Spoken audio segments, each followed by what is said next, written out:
Prestem atenção, vocês vão ouvir agora o delegado relatando o conteúdo da câmera escondida. A câmera, deixa eu explicar só para vocês. A câmera é uma microcâmera que a polícia, quando está investigando, ela usa em diversos lugares.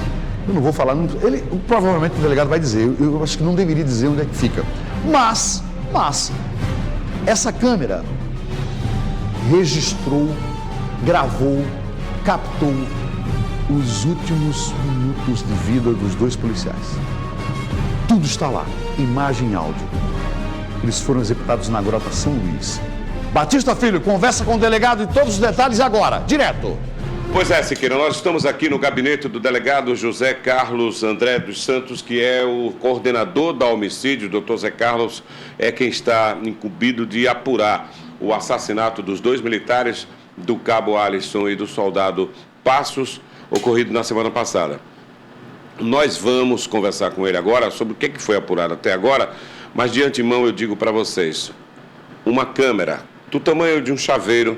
Doutor Carlos, me dá esse chaveiro do senhor aí para mostrar que é exatamente esse o tamanho da câmera usada pelo Passos, que revelou detalhes importantíssimos que garantem, que mostram que os verdadeiros assassinos dos dois militares são aqueles apresentados ou divulgados pela imprensa que, infelizmente, em combate, em confronto com a polícia, perderam a vida.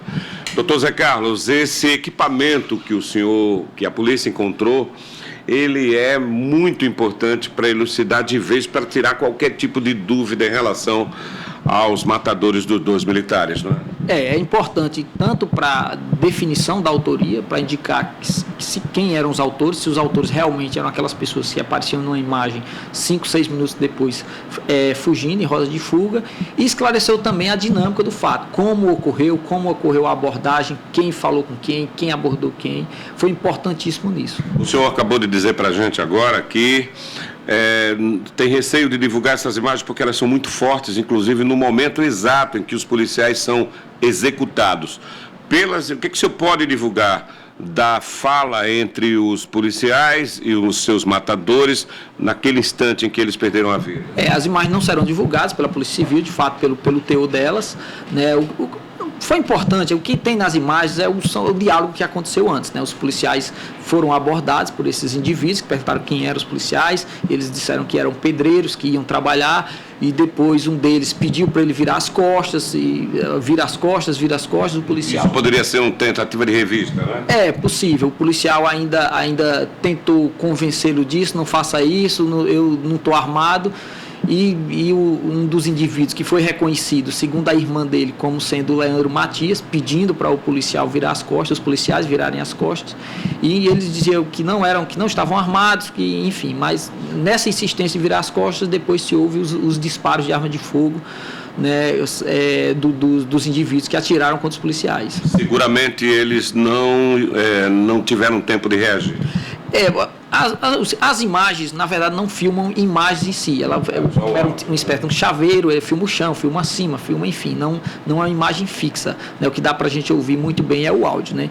Depois da insistência dos indivíduos pedindo para que os policiais virem as costas, a gente ouve um alvoroço e uns disparos de arma de fogo, né? Pelo que dá para ver, não houve reação dos policiais. Pode ter ocorrido uma tentativa, de repente, do policial, na hora que se viu obrigado a virar as costas, que ia ser descoberto que ele estava armado, de repente ter tentado tirar as armas, mas a gente só poderia ter a conclusão de 100% se os policiais conseguiram atirar ou não com a perícia nas armas, que infelizmente não foram encontradas as armas dos policiais, mas pelo que dá para entender, os policiais não tiveram tempo de reação, já foram executados. Delegado, por que os corpos estavam separados? Um deles, pelo que a gente viu, ainda conseguiu fugir, ainda conseguiu correr, só que infelizmente outro indivíduo veio do outro lado, o Leandro Moura, pelo depoimento, pelo que nós apuramos, e disparou os mais 1 ou 2 tiros no policial, terminando de ceifá-lo a vida. O cabo Alisson, que ficou mais acima, né? Isso, pela dinâmica dos fatos, os disparos levados pelo Passo, o Passo acabou caindo lá onde ele foi encontrado, e o outro ainda conseguiu escapar, ainda conseguiu correr mesmo atingido, quando foi atingido pelo outro integrante do grupo que veio pelo outro lado. O policial, a rota de fuga do policial ia de encontro aonde saiu esse outro indivíduo, pelo que foi apurado. Doutor Zé Carlos, na viatura, o policial que ficou na viatura confirma, os dois aguardaram uma espécie de pode vir do informante. Esse informante, até agora, a gente não conseguiu identificar, nem a polícia falou a respeito. O senhor pode nos falar sobre ele? Ele ainda não foi ouvido, né? Ele ainda não foi ouvido, é essencial até para determinar a motivação do crime. Foi emboscada? Não foi emboscada?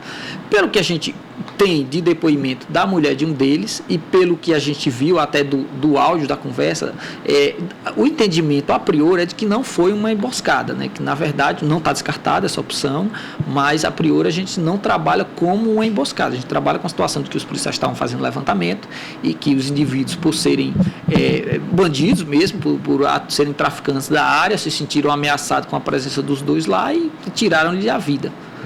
Isso teria sido uma coincidência? Uma fatalidade. A priori é o que a gente trabalha, até porque segundo a esposa de um deles, né, que resolveu colaborar com a polícia, está presa inclusive, mas resolveu colaborar, ela disse claramente que eles não sabiam, eles mataram e saíram numa boa, tranquilo, ligaram uma primeira vez perguntando se já tinha chegado a polícia, ela disse que não, uma segunda ou terceira ligação que ela ligou para ele, e isso aí tem sido confirmado nos extratos do telefone que nós pedimos as quebras de sigilo, ela ligou para ele e ela confirma a ele, disse, olha, chegou a polícia e as pessoas, e os dois rapazes que vocês mataram também eram policiais. E aí é quando eles teriam passado a ter ciência de que as vítimas eram policiais. Então esse informante, o último a falar com a dupla, já está identificado e será ouvido, é isso? As investigações serão conduzidas pela doutora Teila Nogueira, que vai continuar as investigações, vai ouvir o policial, o terceiro policial que ainda não foi inquirido, vai ouvir também essa pessoa e outras pessoas também, tem algumas coisas a esclarecer. Por exemplo, a esposa do Leandro está presa, a Cirleide, mas a priori a gente é remota a possibilidade de participação dela, a gente está avaliando, assim como tem outro indivíduo com alcunha de Jacaré que também está preso, mas a gente está avaliando também qual a participação dele, e tem um taxista também que colaborou com a polícia, mas a gente quer saber se vai checar se as informações passadas por ele realmente condizem com a verdade. Tem tempo para a conclusão do inquérito? Por lei o inquérito se conclui em 30 dias, eu imagino que seja um tempo razoável e seja concluído nesse prazo, até porque os autores materiais identificados, eles sucumbiram, né, no confronto policial, então o maior prazo que se gasta num inquérito é de fato para identificar os autores e prendê-los, como nesse caso os 4 indivíduos já foram mortos em confronto policial, a gente imagina que as investigações não se estenderão por mais tempo, além dos 30 dias. Pois bem, delegado, para encerrar, o que o senhor poderia dizer em linhas gerais e até em forma de resumo desse crime? Ele está absolutamente concluído, ele está absolutamente desvendado? É um crime bárbaro, né, que nós lamentamos muito, né, toda a família policial se ressente muito, a gente que está no dia a dia entrando em grotas, entrando em áreas vulneráveis, enfim, que está nas ruas, a gente faz uma reflexão e sente muito, lamentamos muito a perda dos policiais, né, é uma situação que a gente está lutando no dia a dia para diminuir essa questão da violência, né, diminuir a quantidade de homicídios, tem se conseguido isso na gestão do atual governador, sob o comando do secretário, do delegado-geral, doutor Paulo Cerqueira, e o que a gente tinha de fazer nesse caso de grosso foi um trabalho árduo naquela sexta-feira, ninguém parou, seja a Polícia Civil, seja a Polícia Militar, seja outros órgãos, Ministério Público e Poder Judiciário deram um apoio enorme para a gente, e o que faltam agora são esses detalhes para a gente concluir, infelizmente, esse inquérito que jamais gostaríamos de presidi-lo, mas paciência.